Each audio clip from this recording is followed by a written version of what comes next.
ವೈಶು ವೈಶು ಈ ಹುಡುಗಿ ಅಂತೂ ಬೆಳಗ್ಗೆ ಬೇಗ ಹೇಳೋದೇ ಇಲ್ಲ. ಏನಾಗಿದೆಯೋ ಇವಳಿಗೆ? ಮೆಡಿಟೇಷನ್ ಅಂತ ರೂಮಲ್ಲಿ ಕೂತಿರ್ತಾಳೆ ಬಾಗ್ಲು ಹಾಕೊಂಡು. ಅದ್ ಮೆಡಿಟೇಷನ್ ಮಾಡ್ತಾಳೋ ಅಥವಾ ನಿದ್ದೆ ಮಾಡ್ತಿರ್ತಾಳೋ ಅವಳಿಗೆ ಗೊತ್ತಾಗ್ಬೇಕು. ಊಟಕ್ಕೆ ಸರಿಯಾದ ಟೈಮ್ ಬರಲ್ಲ, ಹೊಟ್ಟೆ ತುಂಬಾ ಊಟ ಮಾಡಲ್ಲ, ಸಣ್ಣಗಿದ್ದಾಳೆ. ಏನ್ ಮಾಡೋದು ಎಲ್ಲ ಇವ್ರಿಗೆ ಹೇಳ್ಬೇಕು. ಇವ್ರಂತೂ ಮುದ್ದು ಮಾಡಿ ಅವಳಿಗೆ ಹಾಳು ಮಾಡಿದ್ದಾರೆ. ವೈಶು, ನಿಮ್ ಮಗಳು ಹಾಳಾಗಿರೋದಕ್ಕೆ ನೀವೇ ಕಾರಣ ರೀ. ಅದೇನಾಗಿದೆ ಅಂತ ಅವಳಿಗೆ ಕೇಳಿ ಫಸ್ಟು. ನೀನಂಥ ಮಗಳನ್ನ ಪಡೆಯೋಕ್ಕೆ ನಾನು ಎಷ್ಟು ಪುಣ್ಯ ಮಾಡಿದ್ದು. ಆ ಮಾಡು, 7 ಜನ್ಮಕ್ಕೂ ನೀನೇ ನನ್ನ ಮಗಳಾಗಿ ಹುಟ್ಟಬೇಕು.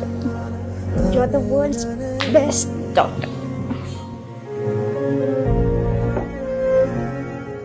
ಹೊಸ Ambipur mood therapy collection try ಮಾಡಿ. It really works.